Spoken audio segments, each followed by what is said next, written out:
Hello everyone, क्या हाल चाल। सब बढ़िया है। बिल्कुल बढ़िया होगा। चलिए, आज का एडिटोरियल सेक्शन जो इंडियन एक्सप्रेस का है उसका डिस्कशन स्टार्ट करते हैं हम लोग। ठीक है, पहले मैं बता दूं कि कौन कौन से आर्टिकल को आज मैं डिस्कस करने वाली हूँ। आज के पेपर में ना काफ़ी इम्पोर्टेंट बातें हैं सच में। मतलब काफ़ी कुछ जानने को मिला आज के पेपर से, जो मैं आप लोग सबको भी बताऊँगी। आपको भी जानने को मिलेगा। और एज ऑलवेज़ मेरे समझाने के बाद पेपर खुद से ज़रूर रीड करें।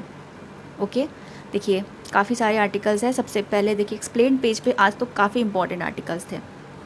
एक है China's creation of new global AI body. ठीक है, उसके ऊपर हम लोग डिस्कशन करेंगे।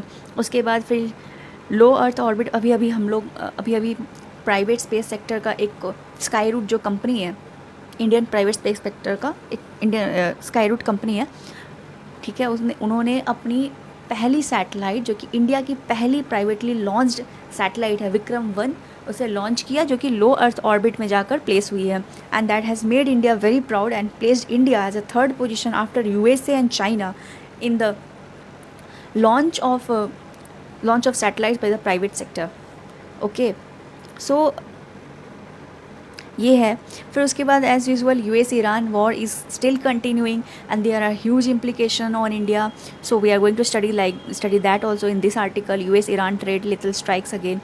And then this one is very important article, poor monsoon impact on India's agri import bill. है ना, मतलब कि जो मानसून है वो अभी बारिश कम हो रही है इस बार एल नीनो के वजह से, उसके वजह से इंडिया के इम्पोर्ट बिल पर ना काफ़ी असर पड़ रही है। और क्या असर है वो हम लोग पढ़ेंगे।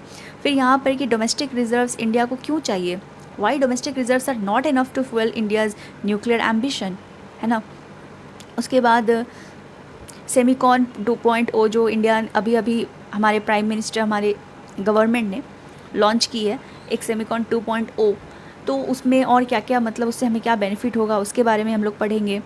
फिर उसके बाद हम लोग आ जाते हैं डायरेक्टली इसके ऊपर, आज के एडिटोरियल पेज पर अशोक गुलाटी जी एक बहुत ही अच्छा आर्टिकल लिखे हैं। ठीक है, सुलक्षणा राव के साथ मिलकर। अशोक गुलाटी जैसे सब जो भी इंडियन एक्सप्रेस डेली पढ़ते हैं ना, उन्हें पता है Ashok Gulati is a agricultural expert. ठीक है, ही इज़ अ एक्सपर्ट, और इनके articles mains point of view से बहुत ही इंपॉर्टेंट है। ठीक है, और उसके बाद फिर patent should not put cancer care out of reach, ये पढ़ेंगे हम लोग। फिर उसके बाद एक और जो पेज है आइडियाज़ पेज पे था, इस पेज पर 2-3 आर्टिकल तो पॉलिटिकल पॉइंट ऑफ व्यू से है, हम लोग ये पढ़ेंगे। N uncertain world needs food fuel forex buffers. ठीक है, चलिए स्टार्ट करते हैं ना।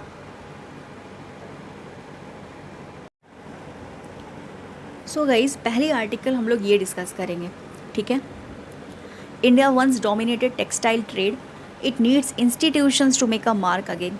ठीक है, देखिए बहुत ही इंपॉर्टेंट ये आर्टिकल है। As an Indian citizen also we should know, we should understand this particular article. We are going to understand from 2 point of view. पहले तो अवेयरनेस पॉइंट ऑफ व्यू से हमें पता होना चाहिए इंडिया के टेक्सटाइल सेक्टर के बारे में। एंड द सेकेंड थिंग, हमें एग्ज़ाम पॉइंट ऑफ व्यू से भी हमारे लिए इम्पॉर्टेंट है कि इंडिया को और क्या क्या करनी चाहिए ताकि उसकी टेक्सटाइल सेक्टर जो है वो काफ़ी आगे जाए। जो इंडिया की एम है टेक्सटाइल सेक्टर में, वो अचीव करने के लिए इंडिया को और क्या क्या करना पड़ेगा।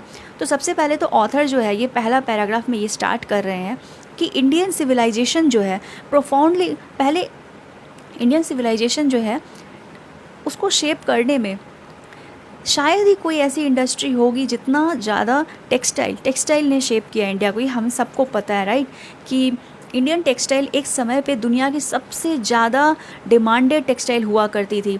इनफैक्ट हमारे मॉडर्न हिस्ट्री के स्पेक्ट्रम बिपिन चंद्रा सर की बुक में भी लिखी हुई है ये बात, कि उस समय पर्टिकुलरली इंपोर्ट रिस्ट्रिक्शंस लगाने पड़ते थे यूरोपियन कंट्रीज़ को कि इंडिया से इंपोर्ट नहीं होगा टेक्सटाइल, ताकि उनके डोमेस्टिक टेक्सटाइल को बेनिफिट हो। बट इंडियन टेक्सटाइल इतनी ज़्यादा डिमांडेड थी कि पूरे दुनिया से लोग आते थे इंडिया के टेक्सटाइल, जो भी इंडियन के टेक्सटाइल्स को पहनते थे वो अमीर कहलाते थे उस टाइम पर। तो बहुत ही समय से भारतीय सभ्यता को इंडियन टेक्सटाइल ने शेप किया. Indian civilization has been shaped by textile industry to such an extent that no other industry has ever shaped Indian civilization. That is what written in the first paragraph. Let me just start. The few industries have shaped India's civilization profoundly as textiles. Long before modern concepts of global value chains emerged, textiles were already woven into India's economic, cultural and commercial fabric. बहुत पहले नहीं, बहुत long before modern. देखिए, आज modern concept में global value chains होती है. Global value chains में क्या होता है, कहीं से रॉ मटेरियल आएगा, फिर वो प्रोसेस होगा, फिर वहाँ से फैब्रिक बनेगा, फिर वहाँ से टेक्सटाइल बनेगा, फिर वो पूरी तरह से पैकिंग होगी उसकी, फिर उसके बाद वो कोई और कंपनी उसको पैक करके पार्सल करेगी, फिर कोई और कंपनी उसको. तो ये जो एक प्रक्रिया होती है, this the process through which any industrial products are prepare, that is a value chain. तो मॉडर्न ग्लोबल वैल्यू चेन जो टेक्सटाइल के लिए बन रही आज के दिन बनी. So long before modern global value chain related to textile has been discovered, has been made. Before that only, Indian textile has shaped India's economic scenario, India's cultural scenario, India's commercial fabric was all woven by the Indian textile. ठीक है. Archaeological excavation at Harappa and Mohenjo-daro have uncovered spindle wools, needles and dyeing artifacts. इसमें already ये लिख रहे हैं author कि already हमने ये भी देखा है कि हड़प्पा मोहनजोदारो जो है वहाँ पर भी हमें स्पिंडल वूल्स मिले हैं, निडल्स मिले हैं, डाइंग आर्टिफैक्ट्स मिले हैं, which are the evidence that Indian textile are so long back, right. बहुत पहले से इंडिया की टेक्सटाइल इंडस्ट्री फ्लरिश करना स्टार्ट हो चुकी है, लोग वो करना स्टार्ट कर चुके थे. ठीक है. और ये सब अर्लीस्ट एविडेंस है हमारे टेक्सटाइल्स का. This have given the earliest. Imagine Indus valley civilization, it is so old, right, long back. तब से हमें आर्टिफैक्ट्स मिल रहे हैं कि इंडिया की टेक्सटाइल इतनी ज़्यादा डेवलप थी, राइट. तो what began in the Indus valley civilization was sustained through centuries of trade, innovation and craftsmanship. जो इंडस वैली सिविलाइजेशन में जो स्टार्ट हुई थी वो बहुत ही सदियों तक, ठीक है, centuries of trade, innovation, trade से, इनोवेशन से, उसमें और ज़्यादा से ज़्यादा आविष्कार करके, और क्राफ्ट्समैन, बड़े बड़े क्राफ्ट्समैन अपने हाथ से अलग अलग तरह से कारीगरी करके इस चीज़ को, इस टेक्सटाइल इंडस्ट्री को पूरी तरह से सस्टेन किए हैं. For nearly 2 millennia Indian fabrics cloth consumer across Asia and Europe. During the Mughal period, देखिए, एशिया, यूरोप, सब जगह पे इंडियन टेक्सटाइल के कपड़े बिकते थे, उनके कपड़े पहने जाते थे, इंडियन टेक्सटाइल के कपड़े पहने जाते थे. फिर मुगल पीरियड के समय बंगाल जो था वो दुनिया का प्रीमियर सेंटर बन गया for the cotton textile. Dhaka produce the legendary muslin. एक मुस्लिम बहुत ज़्यादा हाई क्वालिटी की कॉटन होती थी जिसको यूज़ करके बहुत ही हाई फैब्रिक की और बहुत ही रॉयल टेक्सटाइल्स क्लोथ्स बनाए जाते थे उस टाइम पर. And that was of high demand. सिर्फ रॉयल्स पहनते थे क्योंकि बहुत महंगे होते थे वो, इसलिए. सो then it is written that while Murshidabad, famous for its silk and muslin, emerged as one of the 18th century's wealthiest commercial centers. और इसी वजह से मुर्शिदाबाद, ढाका उस समय का सबसे ज़्यादा, जैसे आज के दिन मुंबई है, बेंगलुरु है, हमारा ये सब क्या है, हमारे कमर्शियल सिटीज़ है, यहाँ पे बहुत पैसे हैं, राइट. यहाँ के लोग बहुत बिजनेस हो रहा है. उसी तरह से उसमें ढाका, मुर्शिदाबाद कमर्शियल सेंटर हुआ करती थी. The economic significance of all this was immense. India accounted for 1/4 of the global economic output. This is very important. In the 1700, see what is the economic significance of this particular Indian textile, which is long back, right? It is the economic significance is that in the 1700, around 1/4 of the global GDP was coming out from India only. India accounted for, just imagine, 25% of the world output. 25% of the global GDP was only generated by India. What today America does, right? America की GDP कितनी है? आप मुझे comment section में बताइएगा exact अभी कितनी है, पर आई थिंक 17% की 18% GDP शायद ऐसी कुछ है. तो America is a number 1 world country. तो economically and militarily also, like that India use to generate a huge output. उसके बाद फिर ये देखिए, फिर क्या हुआ था कि जैसे जैसे इंग्लैंड में उस समय इंडस्ट्रियल रेवोल्यूशन हुआ, तो जो हैंडमेड यहाँ की टेक्सटाइल है ना, ये बहुत महंगा होती थी. तो इससे क्या होता है कि इसके पैसे भी ज़्यादा होते थे. और लेकिन जब वो इंडस्ट्रियल रेवोल्यूशन यूके में हुआ तो सेम टू सेम इसी तरह के डिज़ाइन की, इसी तरह की क्वालिटी की, सेम रॉ मटेरियल को यूज़ करके चीपर वे में सेम टेक्सटाइल और क्लोथ्स को प्रोड्यूस करना यूके स्टार्ट कर दी थी. ठीक है, because it was machine made और also being produced at a huge scale, they were much cheaper than what the Indians used to produce it by hands. So guys क्या हुआ था उस समय पे कि जब यूके में ब्रिटिश में इंडस्ट्रियल रेवोल्यूशन स्टार्ट हुई थी, तो उस टाइम पर मशीन्स जो बनाए गए वो बहुत ही चीप वे में इसी टेक्सटाइल को, जो कि इंडियन टेक्सटाइल्स प्रोड्यूस कर रही थी ना, same to same ditto copy करके वैसा ही डिज़ाइन, वैसा ही क्वालिटी, सेम टू सेम वही रॉ मटेरियल को यूज़ कर रहे थे, बस वो मशीन से बना रहे थे। तो क्या होता है, वो चीप था, वो ईजीली अवेलेबल भी था, प्लस बहुत सारे हाई स्केल पे बनाया जाता, ज़्यादा से ज़्यादा प्रोड्यूस किया जा रहा था, डिमांड बहुत हाई थी उस समय। तो क्या हुआ कि धीरे धीरे इंडिया का टेक्सटाइल जो है वो डाउन जाते गया। एक तो ये हुई थी, फिर उसके साथ साथ ये भी हुआ था, सिर्फ यही नहीं कि जो उस समय पे जब ब्रिटिश में इंडस्ट्रियल रेवोल्यूशन, ब्रिटेन में इंडस्ट्रियल रेवोल्यूशन हुई थी, तब इंडिया कॉलोनाइज था। तो Britain east India company which was ruling us, they just make sure कि इंडिया से सिर्फ रॉ मटेरियल जाए, इंडिया से कोई भी फिनिश्ड प्रोडक्ट्स ना जाए। उन्होंने इकोनॉमिक पॉलिसीज़ को भी कुछ इस तरीके से मेंट किया था कि हमारा सिर्फ रॉ मटेरियल उनके पास जाता था, और हमारे रॉ मटेरियल के बेसिस पे actually our raw materials fuelled their industrial revolution, the industrial revolution which made Britain the great, right. तो यहीं पे लिखा है कि ऑथर लिख रहे हैं, the disruptive technology change the rule of the game. ये डिसरप्टिव टेक्नोलॉजीज क्या थी, जो यूके में उस समय पे जो मशीन्स प्रोड्यूस किए गए थे, बनाए गए थे, ठीक है, वो आविष्कार किए गए थे, वो सारे मशीन्स से जो बन रहे थे इतने सारे चीप टेक्सटाइल्स, वो जो है इस पूरे गेम को ख़राब कर दिए, ठीक है। And in this case the competitiveness also just gone, ठीक है। India lost her competitive advantage and stop being the artisanal skill, and competitive advantage stopped being about artisanal skill and became about technology, productivity and economies of scale। जो competitiveness थी textile की India की, ठीक है, पूरी दुनिया में textile में किस चीज़ का कंपटीशन होता है, कंपटीशन था कितना किसके पास स्किल है, आर्टिजनल स्किल कितना था, कौन कितना अच्छे से क्राफ्ट्समैन अच्छे से बना सकती थी, उसके ऊपर था। बट वो बंद हो गया और उसके जगह पे क्या आ गया, technology, productivity and economies of scale, जो कि यूके के, ब्रिटेन के रेवोल्यूशन के, इंडस्ट्रियल रेवोल्यूशन की वजह से हुई, ठीक है। Product India increasingly became a supplier of cotton to Lancashire mills and market for the manufactured textile. जो मैंने आपको अभी भी जब बताया कि इंडिया से सिर्फ रॉ मटेरियल जा रहा था, और ब्रिटेन में वहाँ पर जो टेक्सटाइल का प्रोडक्शन हो रहा था, मार्केट स्टैब्लिश हो रहे थे वहाँ पे, सब कुछ वो सब वहाँ हो रहा था, और यहाँ से सिर्फ रॉ मटेरियल जा रहा था। देन उसके बाद independent India's textile journey has been an effort to reverse this.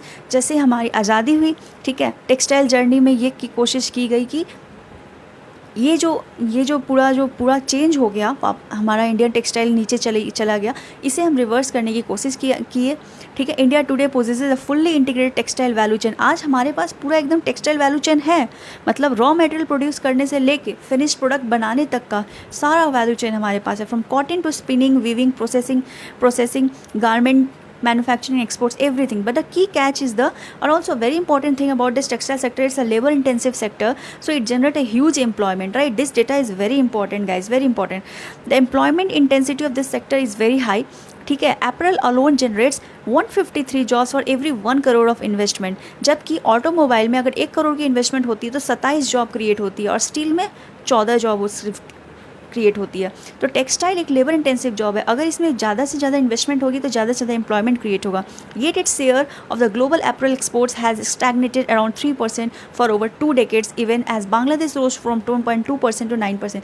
फिर भी ऑथर बोल रहे हैं कि फिर भी इसके बावजूद कि this is employment generating sector, still इनकी जो शेयर है, ग्लोबल शेयर है इंडियन टेक्सटाइल सेक्टर की, वो बस 3% पे पिछले 2 दशक से आकर अटक गई है, जबकि बांग्लादेश का इस 2 दशक में 2.2% से बढ़ के 9% में हो गया, और वियतनाम का 1% से बढ़कर 6% में हो गया। 2 दशक means what, after 2000, from 2006 to 2026 की बात कर रहे हैं ऑथर। अच्छा, अब ऑथर ये बोल रहे हैं कि इसका क्या मतलब, सॉल्यूशन क्या है फिर इसका, कैसे हम लोग वापस से 3% से हम लोग ग्लोबल अपैरल मार्केट की तरफ बढ़ सकते हैं। What is the solution? Solution है, सबसे पहले ऑथर बोल रहे हैं, the first solution lies in scale and the ecosystem. Scale बनाना मतलब हम लोग ज़्यादा से ज़्यादा प्रोड्यूस करना होगा। एक्चुअली क्या है ना, कॉटन टेक्सटाइल का दिक्कत क्या है, फ्रैगमेंटेड और छोटे छोटे कंपनीज़ है, बड़े लार्ज स्केल कंपनीज़ की लैक है इंडिया में। अगर बड़े बड़े कंपनीज इस्टेब्लिश होंगे तो क्या होगा कि बड़े स्केल में जनरेट होगा, प्रोड्यूस किया जाएगा। अब जब बहुत स्केल में प्रोड्यूस किया जाता है ना, तो फ़ायदे ज़्यादा होते हैं उस चीज़ के। तो स्केल एंड इकोसिस्टम, ठीक है। कैपिटल मतलब मनी का बहुत कमी है इसमें। लेबर एंड स्किलिंग की भी बहुत ज़्यादा ज़रूरत है। और क्लस्टर एंड इंस्टीट्यूशंस, ठीक है। क्लस्टर्स देखिए वही जो मैं आपको बताई कि छोटे छोटे जगह पे छोटे छोटे मार्केट्स अलग अलग जगह पे इस्टेब्लिश किए गए हैं, बहुत ही मतलब फ्रैगमेंटेड वे में। बट क्या करना है ना कि एक जगह पे सपोज़ फॉर एग्जांपल जैसे कि बहुत बड़ा एक एरिया है, बहुत ही बड़ा एरिया, जैसे बड़े बड़े इंडस्ट्रीज इस्टेब्लिश होते हैं, वैसे ही अगर इस्टेब्लिश एक बहुत बड़े एरिया जैसे स्पेशल इकोनॉमिक जोन है, वो वहाँ पे बहुत सारे इंडस्ट्री इस्टेब्लिश है, वैसे ही कोई एक इकोनॉमिक जोन को टेक्सटाइल के नाम पे कर दिया जाएगा, तो टेक्सटाइल वैल्यू चेन में जितने भी स्टेप्स होते हैं ना, सारे स्टेप्स से रिलेटेड सारे कंपनीज़ उस एरिया में इस्टेब्लिश किए जा सकते हैं। इससे क्या होगा, इससे ये होगा कि एक बार में एक ही जगह पे चीज़ें जल्दी जल्दी प्रोड्यूस होंगी, जल्दी जल्दी वैल्यू चेन से आगे बढ़ेंगी, स्टेप बाय स्टेप वो इंटीग्रेट होके फिनिश प्रोडक्ट्स तक पहुंचेंगे, और ट्रांसपोर्टेशन कॉस्ट भी कमेगा, और बहुत सारे फ़ायदा है इससे। तो क्लस्टर्स बनाने की ज़रूरत है, इंस्टीट्यूशंस बनाने की ज़रूरत है, and market access and trade facilitation. हमें मार्केट चाहिए। देखिए एक तो हमारे पास डोमेस्टिक मार्केट बहुत ज़्यादा है, पर साथ ही साथ हमें एक्सटर्नल मार्केट की तरफ भी ध्यान देने की ज़रूरत है। और ट्रेड फैसिलिटेशन क्या है मैं अभी आपको बताऊँगी, ठीक है। तो आप यहाँ पे अभी जो मेंस के पॉइंट ऑफ व्यू से है, वो एक तो आप डेटा याद रखें, ठीक है, कि हमारा अभी 2 डिकेड से Indian textile has just stagnated around 3% of the global apparel market, ठीक है। शेयर हमारा ग्लोबल अपैरल मार्केट में बस 3% के, जबकि बांग्लादेश 2.2 से 9% में चला गया, वियतनाम 1% से 6% में चला गया, ठीक है। दूसरा हमें ये करना है कि आखिर क्यों, कैसे हम इंक्रीज़ कैसे करेंगे। इसके 5 स्टेप्स हैं। पहला स्केल एंड इकोसिस्टम पे काम करना, दूसरा कैपिटल पे, तीसरा लेबर एंड स्किलिंग पे, चौथा clusters and institution, the fifth is the market access and trade facilitation. अच्छा मैं आपको बता दूं अभी काम किस पे ज़्यादातर किया गया है, ट्रेड फैसिलिटेशन में बहुत काम किया गया है। अभी देखिए अब ऑथर यहाँ पे जो मैंने 3 कलर से मार्क किया, एक चाइना के है, रेड कलर वाला चाइना के ऊपर है, ब्लू कलर वाली बांग्लादेश के ऊपर, एंड देन पिंक वाले वियतनाम के ऊपर है। ऑथर ये बता रहे हैं इसमें कि चाइना, बांग्लादेश और Vietnam, how they has able to make such a big market for themselves in the case of textile. तो चाइना का ये केस है कि चाइना ने वर्टिकली इंटीग्रेटेड क्लस्टर्स बनाए, मतलब बहुत इजीली, जो उनके जैसे इंडिया में क्या है ना कि वैल्यू चेन्स में जो भी एक पहला स्टेप में अगर रॉ मटेरियल है, दूसरे स्टेप में फैब्रिक बनाने के लिए, तो रॉ मटेरियल का स्टैब्लिश कहीं और है, फैब्रिक बनाने का स्टैब्लिश कहीं और है, फिर फिनिश्ड प्रोडक्ट्स में डालने का कहीं और है। तो इसलिए यहाँ पे क्या है कि चाइना में क्या किया कि वर्टिकली इंटीग्रेटेड क्लस्टर्स बना दिया एक जगह पे। जैसे मैंने आपको बताया था, अभी एग्जांपल देखें, एक जगह पे पूरी तरह से जो पूरे वैल्यू चेन में स्टेप बाय स्टेप जितनी भी रिक्वायरमेंट होती है रॉ मटेरियल से फिनिश्ड प्रोडक्ट्स तक पहुँचने के लिए अबाउट द टेक्सटाइल, वो सब एक जगह पर ही अच्छे से स्टैब्लिश है। तो वर्टिकली इंटीग्रेटेड क्लस्टर्स है। उसके बाद है कंसेशनल फाइनेंस है, फाइनेंस प्रोवाइड करते हैं कंसेस का। दूसरा है कि sinus your model of export credit insurance, ठीक है, इंश्योरेंस प्रोवाइड किया जाता है एक्सपोर्ट क्रेडिट के ऊपर। And institutional governance that transform China into a largest apparel exporter. उसके बाद बांग्लादेश का फ़ायदा क्या है, बांग्लादेश का फ़ायदा ये है कि लेस डेवलपमेंट कंट्री का स्टेटस है इसके पास, और इसकी वजह से बांग्लादेश जो है बहुत ही कम बांग्लादेश के ऊपर टैरिफ चार्ज नहीं किया जाता, और इसकी वजह से it has a competitive advantage in the global apparel market. Third है वियतनाम ने भी फॉरेन इन्वेस्टमेंट को काफ़ी ज़्यादा अट्रैक्ट किया है in the textile sector. Then the industrial parks, it has establish the industrial parks and also has sign the free trade agreements. अब free trade agreement sign करने से क्या होता है, टैरिफ कम जाती है, आपके प्रोडक्ट पे टैरिफ कम जाएगी, तो आपका कंपिटिटिव एडवांटेज बढ़ जाता है। जैसे इंडिया से अगर कोई कपड़े जा रहे हैं, उस पर टैरिफ मान लीजिए फॉर एग्जांपल एक 100 रुपीज़ की टी शर्ट है, अगर वो 100 रुपीज़ की टी शर्ट के ऊपर टैरिफ लगा दिया जाएगा 200 रुपीज़ की, तो it will cost around 300, right. But वही चीज़ अगर बांग्लादेश से जा रही है ना, तो उसे 0% देना पड़ता है, तो 100 का 100 रह जाता है। सेम केस वियतनाम में भी। तो इस तरह से जब एग्रीमेंट साइन हो जाती है तो टैरिफ लो हो जाती है, टैरिफ लो होने से कंपटीटिव एडवांटेज बढ़ जाती है। सेकेंड, उसके बाद फिर थर्ड कॉलम में author is talking about what India needs integrated ecosystem. This very important. Each country follow a different path but all created integrated ecosystem that enabled firms to compete at scale, ठीक है। उसके बाद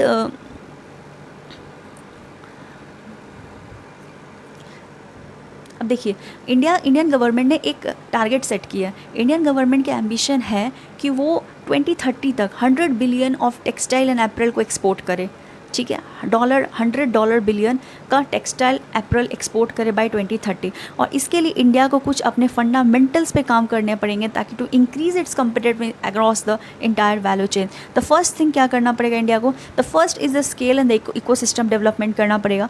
the missing middle of middle size export ready firms capable of handling large first turnaround orders remains a constraint।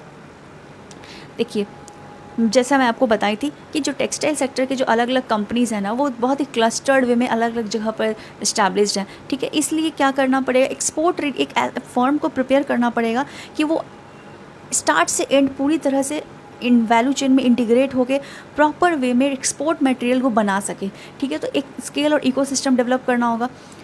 उसके बाद है दूसरा चीज़ है कि ग्लोबली क्या होता है ना कि मैन मेड, अच्छा इसमें क्या लिखा, equally relevant is the form fibre mix. देखिए ग्लोबली क्या होता है, मैन मेड फाइबर पे ज़्यादा टेक्सटाइल बन रहा है। जैसे कोई कपड़े बनाए जा रहे हैं उसमें 25% ना सिर्फ कॉटन के यूज़ होता है, 75% मैन मेड फाइबर यूज़ हो रहा है। बट इंडिया में उसके कंपेरिजन में क्या 60% कॉटन यूज़ हो रहा है, 40% मैन मेड हो रहा है।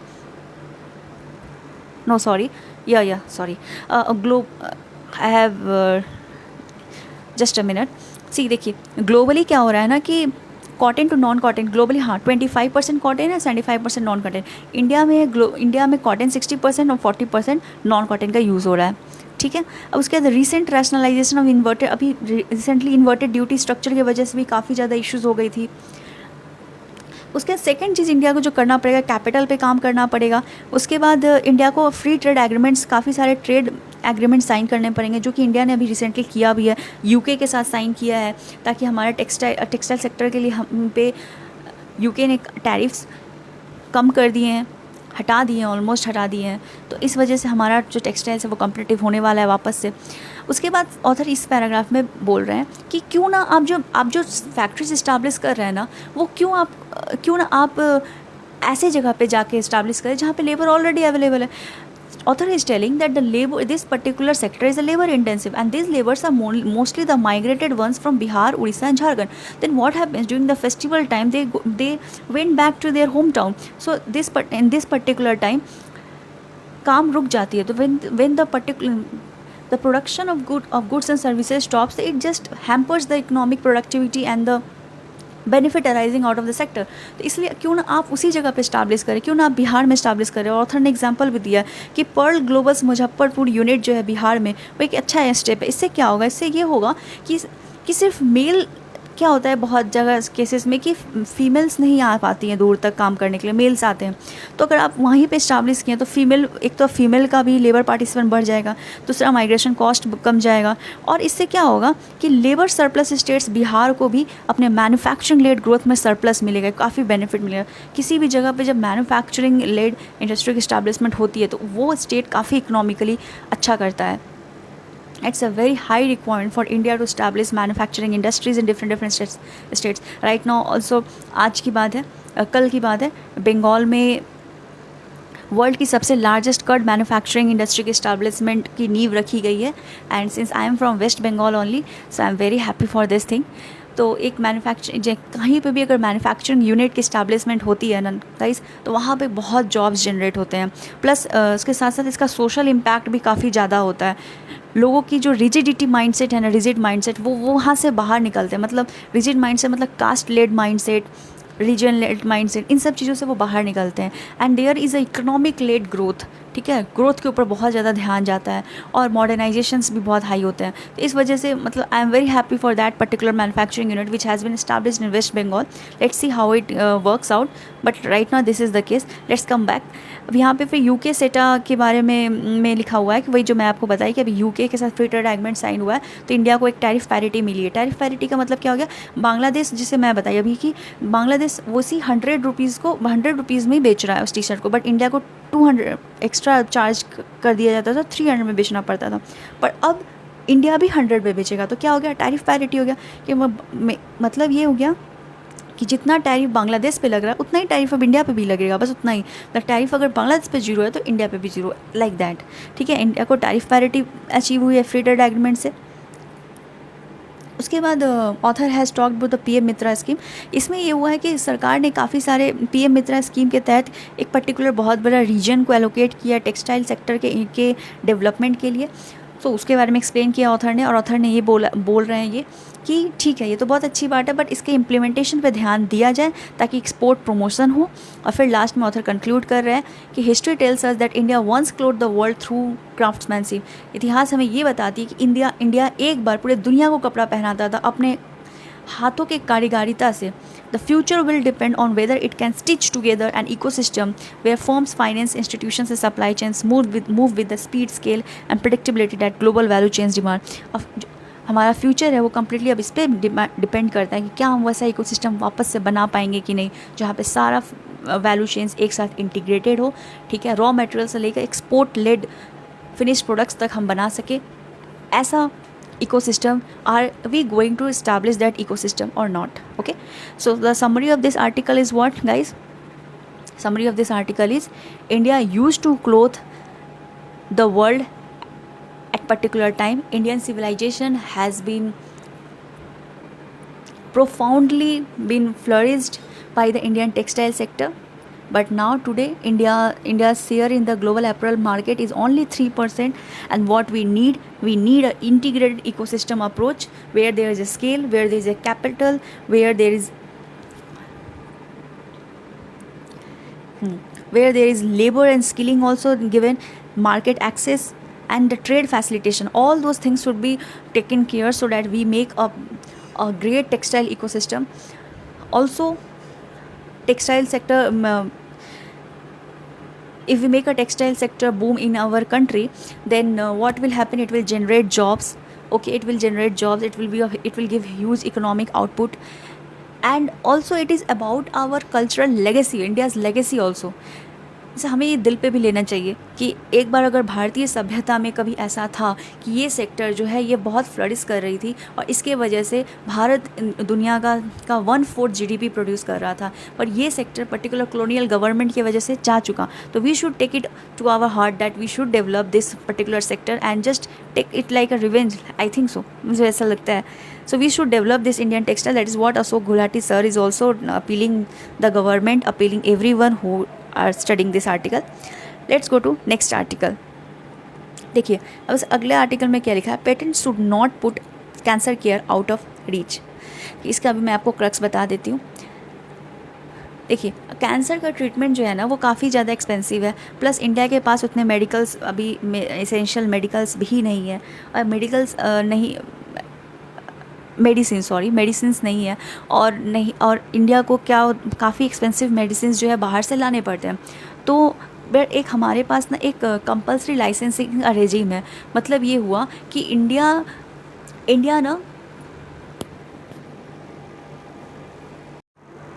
सो गाइस देखिए कंपल्सरी लाइसेंसिंग जो WTA के तहत है, ठीक है, इसके तहत एक कंट्री अपने कंट्री में खुद ब खुद उस मेडिसिन को प्रोड्यूस करना स्टार्ट कर सकती है, irrespective of the particular fact that particular medicine is under the patent.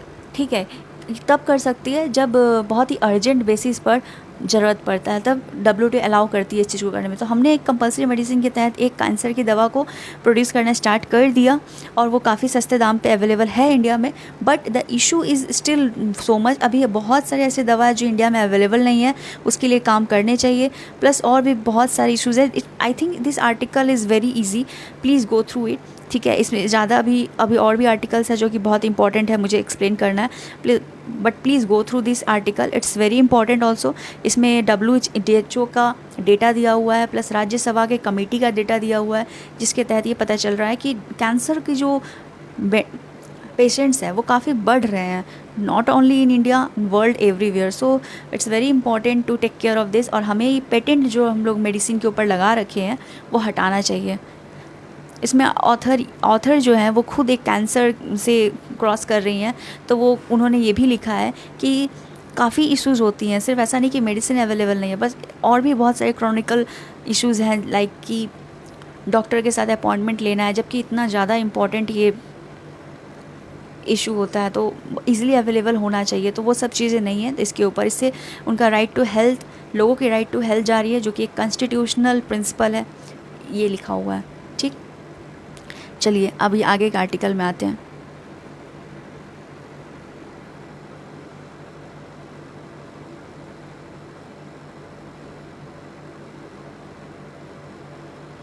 ये भी मैं आपको एक बार शॉर्ट में समझा देती हूँ।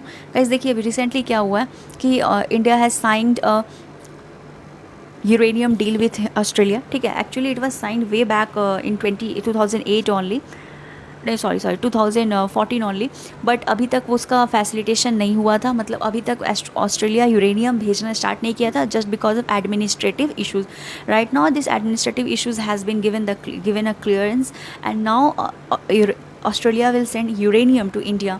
ठीक है, तो इंडिया को यूरेनियम चाहिए, काफ़ी ज़्यादा यूरेनियम चाहिए। तो इसके ऊपर ऑथर यहाँ पे लिखा हुआ है। पहला क्वेश्चन तो ये है, मैं आपको समझा दूँ।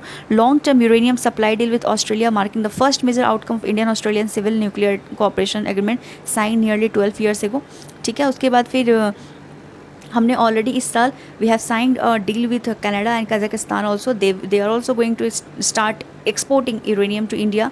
ठीक है, India this agreement are important why because India has a ambitious aim of expanding in civil nuclear power capacity to 100 gigawatt by 2047। देखिए अभी अभी हम लोग ने एक डेटा देखा, क्या देखा कि कॉटन के ऊपर हमने देखा था ना कि $100 बिलियन का एक्सपोर्ट करना है इंडिया को 2030 तक।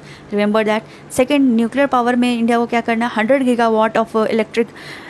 गीगावाट इलेक्ट्रिक जनरेट करना है।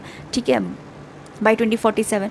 ठीक है, और ये हमें याद रखना है, ये डेटा हमें कोट करना है अपने आंसर्स में। ठीक है, उसके बाद क्या, लास्ट ईयर ओनली शांति एक्ट लाकर इंडिया ने अपने न्यूक्लियर पावर सेक्टर को ओपन किया है प्राइवेट सेक्टर के लिए। ठीक है, उसके बाद यहाँ पे लिखा हुआ है India needs more uranium supply. ठीक है, क्यों चाहिए इंडिया को यूरेनियम का supply? Because India wants it for its indigenous pressurised heavy water reactors. ठीक है, अपने indigenous pressurised heavy water reactor के लिए इंडिया को चाहिए, जो कि नेचुरल यूरेनियम से बनती है। उसमें काफ़ी सारे उसका क्या बोलते हैं उसको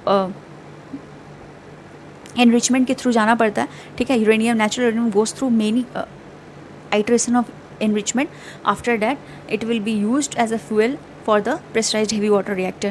ठीक है, उसके बाद यहाँ पे ये लिखा हुआ है, देखिए क्या हुआ था कि न्यूक्लियर सप्लायर ग्रुप जो बनाया गया था, ठीक है, it is a group of the country having uranium and that group has a mandate that they will not export the uranium to any countries who has not signed the NPT. But India has been given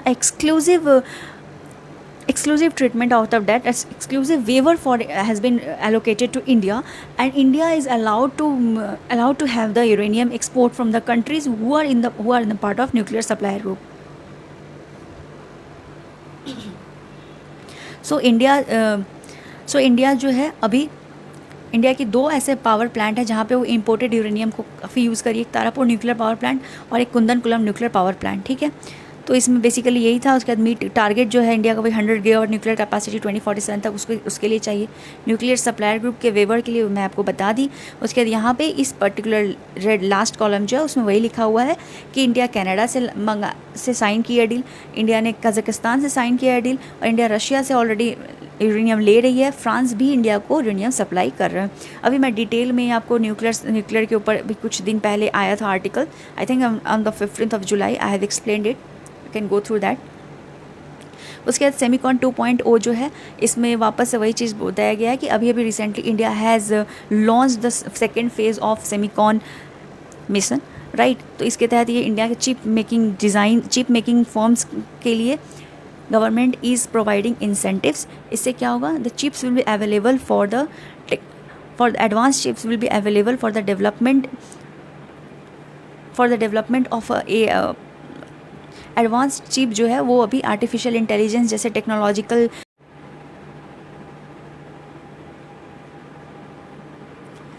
so guys देखिए, इसमें जो artificial intelligence है particularly उसके equipments बनाने के लिए ना अभी चिप्स की बहुत ज़्यादा रिक्वायरमेंट है, प्लस इलेक्ट्रिक व्हीकल्स बनाने में वहाँ पे भी चिप्स की बहुत ज़्यादा रिक्वायरमेंट है। तो इसके लिए काफ़ी ज़्यादा ये हेल्प करेगा, प्लस साथ में साथ जॉब्स भी जनरेट करेगा। It's a manufacturing sector, so definitely it will create a job. अच्छा, let's come to very important article of this today's segment. ठीक है, इसको भी पहले मैं शॉर्ट में बता देती हूँ। वो China's creation of a new global AI body पहले ये आर्टिकल जो है ना, ये आपको दो तरह से इंपॉर्टेंट है। एक तो आपको अपना व्यूज़ भी जनरेट करने में इंपॉर्टेंट है ये, प्लस ये एग्ज़ाम पॉइंट ऑफ व्यू से एआई गवर्नेंस जो टॉपिक है उसके लिए काफ़ी इंपॉर्टेंट है ये। देखिए पहला आर्टिकल जो है, पहला कॉलम जो है, इसमें बताया जा रहा है रिसेंटली वर्ल्ड एआई कॉन्फ्रेंस में सिर्फ चाइना के साथ 29 अदर कंट्रीज़ भी प्रेजेंट थे, साथ ही साथ यूएन के सेक्रेटरी जनरल भी वहाँ प्रेजेंट थे, ठीक है। और यहाँ पर चाइना के जो प्रेसिडेंट है सी जिनपिंग, उन्होंने कुछ बातें कही थी, ठीक है। और इस what ever he has said that is a signal towards that China is leading the AI governance model, and this is just completely against whatever the model which the Western worlds are providing to us. See, AI governance model है क्या, इसका मतलब क्या होता है? Right now in the entire world there are very few countries who are able to make AI tools, okay, create new AI tools, highly capable AI tools. But these countries are also fearing that if we will allow the other countries to have access to these AI tools, then this country will develop, right? Other countries will develop also, they may go against us also, उनका development हमसे ज़्यादा ना हो जाए। तो इस वजह से हर कंट्रीज जो almost every countries are trying to have a export control over their AI tools. Like we know recently Anthropic's Fable 5 and Mythos has been banned by America, ठीक है। तो अमेरिका ने उसे बैन कर दिया। प्लस साथ ही साथ इसके साथ साथ AI से रिलेटेड जितने भी कैपेबिलिटीज़ जनरेट करने में जो हेल्प चाहिए वो भी वेस्टर्न कंट्रीज़ प्रोवाइड नहीं कर रही है। तो क्या हो रहा है इससे, और जो भी the countries which have AI capabilities they are developing at a faster pace. हमें पता होना चाहिए कि अभी जैसे शेयर मार्केट इंडिया की काफ़ी डाउन जा रही है बीच में, तो उसका क्या वजह है? Because the investors are just taking out their money and investing in the shares of those companies which are having AI footprints, okay. Whichever companies are there around the world, कोई भी कंट्री हो, अगर उस country की company जो है वो company में AI फुटप्रिंट है, AI से रिलेटेड है, तो उस कंपनी में सबसे ज़्यादा इन्वेस्टमेंट जा रहा है। So every country who want to become a developed country, who want to develop, they are rushing behind AI, artificial intelligence right now. So इसलिए गवर्नेंस मॉडल के ऊपर बात हो रहा है कि AI को कुछ इस तरीके से बनाया जाए, ऐसा किया जाए, एक ऐसा मॉडल बनाया जाए। जैसे देखिए WTO वर्ल्ड ट्रेड ऑर्गेनाइजेशन बनाया गया, एक इंस्टीट्यूट बनाया गया, तो उससे क्या हुआ, उससे ये हुआ ट्रेड गवर्नेंस के ऊपर है वो इंस्टीट्यूट। तो पूरे जो भी countries, the countries who has sign the WTO, उनको अपने कंट्रीज़ में बाकी कंट्रीज़ से जो इम्पोर्ट हो रही है उसके लिए अपने मार्केट ओपन करने पड़ते हैं। They have to open their market. ये मॉडल क्रिएट किया गया कि कोई भी कंट्री जो है दूसरे कंट्री को अपने मार्केट का एक्सेस देगी और बदले में दूसरी कंट्री भी उसको एक पर्टिकुलर पैरिटी में मार्केट का एक्सेस देगी, राइट। लाइक दैट AI का भी एक ऐसा मॉडल होना चाहिए कि अगर कोई कंट्री AI जनरेट कर रही है, AI के ऊपर टूल्स बना रही है, तो they should share with other countries. Plus उसके बाद एक एथिकल इश्यूज़ भी आता है AI के ऊपर। So the ethical issues should be concern, और हर कंट्री को आकर AI की एथिकल डायलेमा, एथिकल इश्यूज़ के ऊपर भी बात करके एक फ्रेमवर्क तैयार करना चाहिए। That is all about AI governance. पर हो क्या रहा है, every country want to protect their own national sovereignty. तो in the wake of this national sovereignty, there is no consensus on how to have a ethics framework for the AI governance. Also every country want that they should have a control over that, the new developing tool, the disruptive technologies, they should have a control so that they can dominate over the entire world. So America is not giving access right now. Same is with the other Western countries also, European countries also.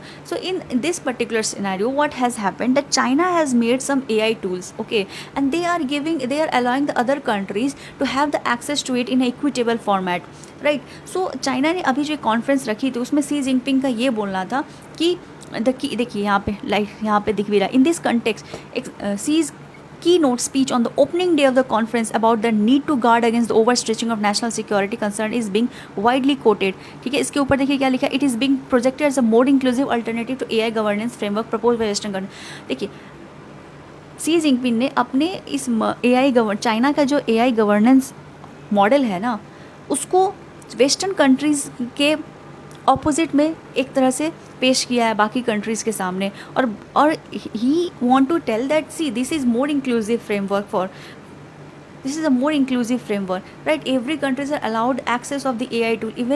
Even in China has come up with a plan of skilling the other countries people for the AI, right? So China is actually want to portray itself as a alternative to the western countries, not just in AI. अब article जो आगे बढ़ रही है ना यहाँ पे ये बता रही है, देखिए लास्ट वाले लाइन पे मैं फिर से पीछे आऊँगी, यहाँ पे ये बता रही है कि चाइना जो है ना वो सिर्फ ऐसा नहीं है कि सिर्फ एआई में अपने आप को पोर्ट्रे करके दिखा रही है कि ओके मैं सबसे बड़ा सुपीरियर हूँ, जबकि चाइना अलग अलग सेक्टर्स में भी ना रूल्स लिख रही है। अभी कुछ दिन पहले भी एक आर्टिकल आया था इंडियन एक्सप्रेस में, तो उसमें एक हमारे एक्स डिप्लोमेट है अकबर उद्दीन समथिंग नाम है उनका, it's a very knowledgeable person, very मतलब डिप्लोमेट तो ऑब्वियसली नॉलेजेबल होंगे। तो उनके आर्टिकल में ये था कि जो भी दुनिया कहाँ मेस्ड अप है, अभी the world is actually focusing on the different wars which are going on, and also the world is actually rattling with the economic headwinds of their country. Right now India is also facing economic headwinds, inflation है India में, protest चल रहा है, काफ़ी कुछ हो रहा है, तो India is also focusing on that. in the middle of this thing ना China is writing the rules of the world in every other field. China is actually trying to establish its own order. जैसे AI का अगर वो order establish कर दे, जैसे WTO था, तो UN world order जो होता है ना है वो एक्चुअली अमेरिका के द्वारा इस्टेब्लिश्ड है, इसलिए अमेरिका हेजेमन है, क्योंकि at the back of the UN is America, और अमेरिका लेड वर्ल्ड ऑर्डर में ही हम लोग अभी रह रहे हैं। बट वो वर्ल्ड ऑर्डर अभी डिसरप्ट हो रहा है धीरे धीरे, ठीक है। People the credibility of America is going down right now, and the credibility of China is going up at the same time. So China is writing the world order, and that is a big concern also. अच्छा, तो यहाँ पे इस article में पूरा आप एक बार पढ़िएगा, बस ये लिखा है एआई गवर्नेंस के ऊपर चाइना ने अभी एक अपना कॉन्फ्रेंस हेल्ड किया था, उसके तहत उसने इस बात को साबित किया है कि एआई गवर्नेंस मॉडल जो हमारा है that's an alternative and that's more inclusive framework for the in the front of western world. अच्छा गाइज, एक आर्टिकल से हटके मैं आपको बता दूँ, इस तरह के आर्टिकल्स आए अच्छे हैं, मतलब सही लिखा है इसमें, सब सही है कि चाइना एक फ्रेमवर्क ले रहा है, but don't create a soft heart for the China. They in this world no country can do any good thing to anyone without any interest. China is not doing social work. Okay, China is not doing anything for any country कि मैं आप लोग के लिए बहुत अच्छा feel करता हूँ इसलिए नहीं। China want to dominate the world, that's the ultimate motive.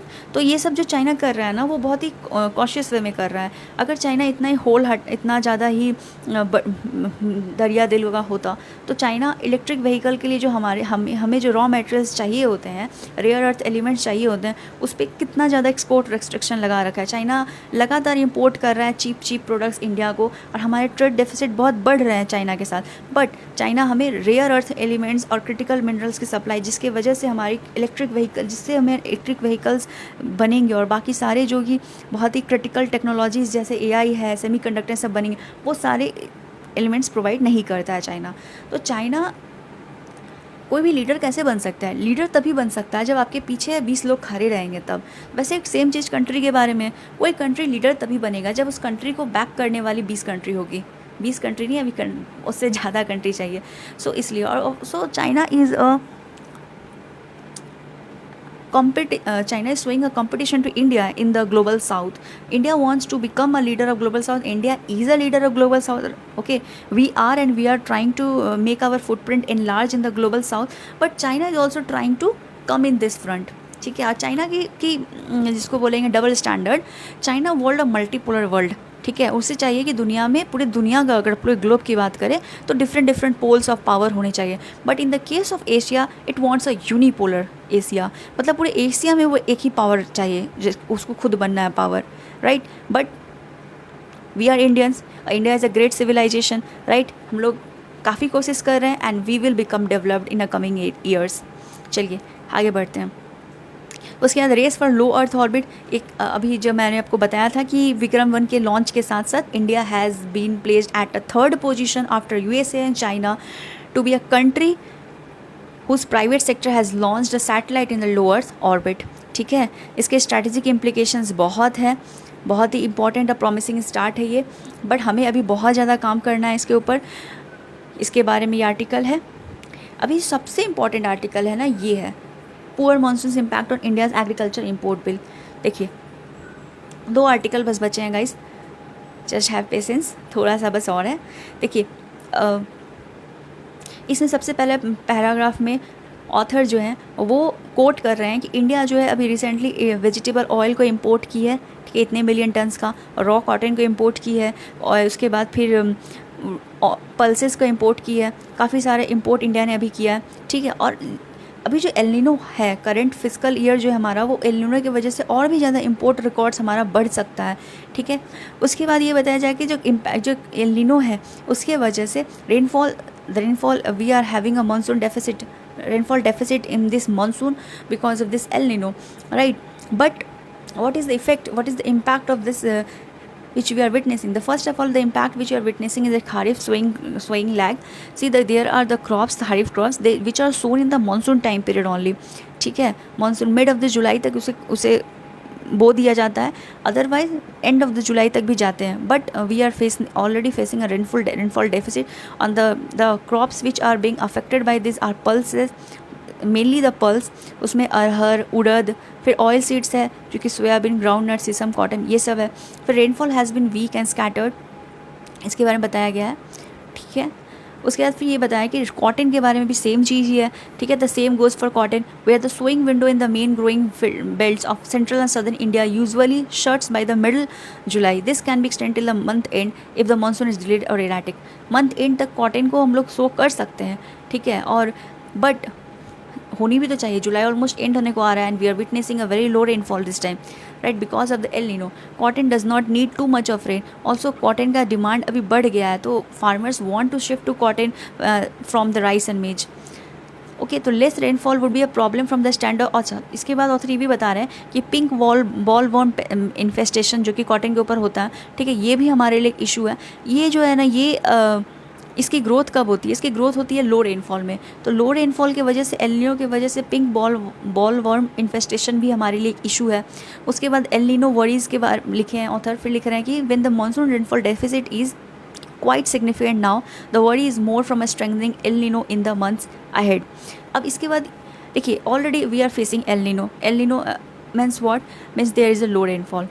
Due to that low rainfall, already our import bills has gone up this time till the month of March, right? The import bills have gone high. So just a minute guys, I think I have made a little bit of mistake or what?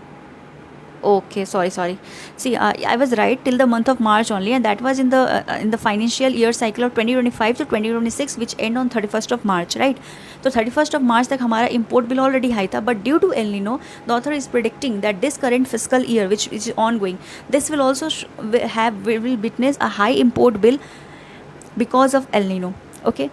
Second point is that the kharif crops are being affected because of this El Nino. Third point is that due to this El Nino, there is a chance of a lower rainfall even in the winter season. If we have a low rainfall in the winter season, that means there will be a impact on the rabi crops also, those which are grown in the winter season, ठीक है। Retreating monsoon में भी, irritating monsoon के समय पे भी हमें तो मतलब उसमें रेनफॉल होती है ना राबी सीजन में, तो वो क्रॉप भी इफेक्ट पड़ेगी उसके ऊपर भी, ठीक है। उसके बाद brunt of all this would be borne by oil seeds, pulses, millet and cotton which are predominantly rain fed crops unlike rice, wheat and sugar cane, ठीक है।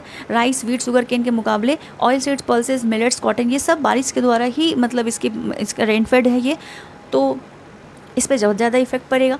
सेकेंड, इसमें यूएसए की एक इंस्टीट्यूट है, उन्होंने उसका कहना है कि ये जो एल नीनो है ना, ये अब तक का सबसे हिस्टोरिकल रिकॉर्ड ब्रेकिंग रहेगा आफ्टर 1950। अच्छा, इसके बाद ऑथर इज़ टेलिंग अबाउट कि इन सब में इतने सारे इश्यूज़ हैं, ठीक है, बट इस सब में एक पॉजिटिव पॉइंट है, and the positive side is, पहली बात ये है कि the government has stocks of rice and wheat godown में। हमारे FCI के पास, फूड कॉर्पोरेशन ऑफ इंडिया के पास ऑलरेडी राइस और व्हीट स्टॉक में है, जो मिनिमम रिक्वायरमेंट होनी चाहिए उससे ज़्यादा ही है। उसके बाद second point is that already government agency जो है वो रिपोर्टेडली और भी ज़्यादा अपने स्टॉक्स को बढ़ाने की बात कर रही है। सेकंड, ये सब ऑफलोड किया जा सकता है ना, जब वर्स्ट के सिनेरियो में होगा ऐसा कुछ, वीट और मेज की इसकी कमी होगी तो हम इसे FCI सेल करेगी मार्केट में। और साथ ही साथ ना हम लोग और इम्पोर्ट करने वाले हैं। कहाँ से इम्पोर्ट करने वाले हैं? अरहर से हम लोग इम्पोर्ट करने वाले हैं ईस्ट अफ्रीका से। ईस्ट अफ्रीका के कौन से country? Mozambique, Tanzania, Malawi, Sudan, इन सब से, जो कि अगस्त सितंबर तक आने की बात है। फिर हम मसूर इंपोर्ट करने वाले हैं कनाडा और ऑस्ट्रेलिया से। उसके बाद फिर अनलाइक इन 2022 जो पोस्ट रशिया, और उसके ऑथर ये भी बता रहे हैं कि जो 2022 में रशिया यूक्रेन की वॉर थी ना, उस टाइम पर क्या था कि there was a dearth of the crops, wheat, rice, ये सब की उस समय बहुत कमी हो गई थी। But right now what they is world is awash with ample stocks, मतलब वर्ल्ड फ्लडेड है अभी एम्पल स्टॉक से, ठीक है। रिकॉर्ड ब्रेकिंग ऑलरेडी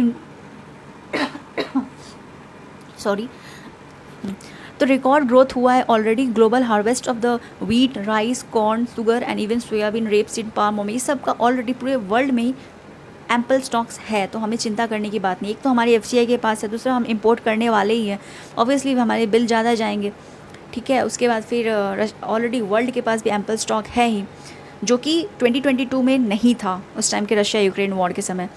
उसके बाद फिर ये जो पर्पल कलर से मैं मार्क किया है बहुत इंपॉर्टेंट है गाइस। देखिए इसमें भी बताया जा रहा है कि vegetable oil price farming up बढ़ रही है। क्यों बढ़ रही है? क्योंकि वेजिटेबल ऑयल्स के लिए जो यूज़ किया जाता है ना, जो कि है आपका पाम, रेपसीड, सोयाबीन, ये सब जो यूज़ किया जाता है, तो इन सब का ना अभी इथेनॉल प्रोडक्शन में, बायोफ्यूल प्रोडक्शन में भी काफ़ी ज़्यादा का रिक्वायरमेंट है। तो डिमांड मार्केट में बढ़ गया है, इसलिए इसके अभी प्राइसेस ज़्यादा जा रहे हैं। और इन सब में ऑथर बोल रहे हैं कि क्या क्या काम किया जा सकता है। तो सबसे पहला तो यही किया जा सकता है कि इंपोर्ट ड्यूटीज़ को स्लैश कर देना। सरकार क्या काम कर सकती है? The government can slash the import duties, जो कि 16.5% है अभी क्रूड पॉम पे, सोयाबीन और सनफ्लावर पे, 30% ऑफ ऑयल, येलो पीस पे, इन सब पे इंपोर्ट ड्यूटीज़ आप कम कर दें ताकि अच्छे से इंपोर्ट हो जाए कम कॉस्ट पे, तो मार्केट में इन्फ्लेशन न रहे। सेकेंडली, इथेनॉल प्रोडक्शन को थोड़ा होल्ड करना चाहिए, ताकि या स्लो जाना चाहिए गवर्नमेंट को, ताकि जो प्राइसेस है शुगर केन के और सिरप के वो ज़्यादा ना हो। तो यही था। अच्छा, इन सब में एक मैं अपने साइड से आपको एक बात बताती हूँ। देखिए इंपोर्ट बिल सडनली जब ऐसे कुछ एक्सटर्नल शॉक्स के वजह से इंपोर्ट बिल बढ़ जाती है सरकार के पास, तो सरकार के पास पैसे कम जाते हैं, राइट। जो पैसे already the government allotted for the development of welfare or infrastructural development purpose, that money now government needs to divert in other sector for other works। तो इन सब के एक्सटर्नल शॉक्स की वजह से ओवरऑल कंट्री के development पे असर पड़ता है। This external shock, climate shocks, the war shocks, right. अभी देखिए जैसे ये आर्टिकल है, ये article this is the last article of today guys. इसमें ये लिखा हुआ है कि वापस से US ईरान जो एक तरह से फिर से अपना लड़ाई स्टार्ट कर दिया। सी, Iran is confident that it has a control over the Strait of Hormuz, so it can continue with the war, and the US is completely hinged on this particular fact that they want the Iran to give up their control on the Strait of Hormuz. They don't want to leave Iran having the capacity to levy the fee on the ships which are transiting through the Strait of Hormuz. Okay, तो ये सब हो रहा है। अभी इसमें India का concern क्या है? इंडिया का कंसर्न ये है, completely India is completely every time urging the parties to return to dialogue, but the issues which India is facing, first of all India की जो पॉपुलेशन है, शिप क्रूज जो है वहाँ पर, Indian seafarers are losing their lives. Okay, the ship crew members are losing their lives. This is a particular issue. First thing is that. Second thing is economic challenges है India के लिए, ठीक है। हमारे एनर्जी प्राइसेस बढ़ रहे हैं, तो क्या हो रहा है? That is a debilitating impact on its markets. Means inflationary cost बढ़ रहा है, इन्फ्लेशन बढ़ रहा है, महंगाई बढ़ रहा है। So यही था आज का गाइस। आज मैं थोड़ा ज़्यादा जल्दी बताई हूँ ना, थोड़ा सा मतलब मुझे खुद पता है कि मैं हल्का पैराग्राफ को स्किप करके, बट मैं कंटेंट पूरा आपको प्रोवाइड की हूँ। कैसा लगा आज का आप मुझे ज़रूर बताइएगा। और एक बात मुझे ये बोलनी थी, आई एम सॉरी गाइज, मेरी टेलीग्राम ID जब लिंक मैं डाल रही थी कल, तो मुझे यूट्यूब ने अलाउ नहीं किया। तो मैं कोशिश कर रही हूँ कि मैं टेलीग्राम का लिंक जनरेट करके यहाँ पर डाल दूँ, ताकि मैं नोट्स प्रोवाइड कर सकूं, और आंसर राइटिंग के लिए भी मैं आंसर सबमिट करवा सकूं आप लोगों से, जिसका मैं चेक करके आपको प्रोवाइड करूंगी। सो बाकी अगर आपको कोई वैल्यू क्रिएट हुआ है, आपकी टाइम वर्दी है, तो thank you, and if not I am very sorry, just give me the pointers कि व्हाट शैल आई डू, ठीक है। बाकी thank you so much, good night. And guys one more thing, do not depend on anyone's analysis, ठीक है, आप मेरे से समझ लीजिए, but do read the newspaper. It is completely non negotiable to read or not read the newspaper. You cannot debate on this particular fact. This is absolute thing. Everyone should read the newspaper by their own self. Okay, so read the newspaper every day. Okay, thank you, bye, good night.